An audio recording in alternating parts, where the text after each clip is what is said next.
Volume up to see what their reaction. If you have a dog, turn your volume up to see what their reaction will be for the following sounds. Or don't, I can't really tell you what to do.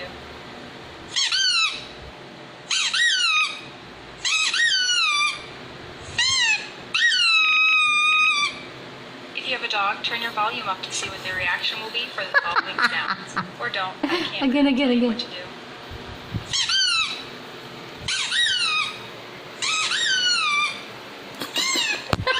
Guys!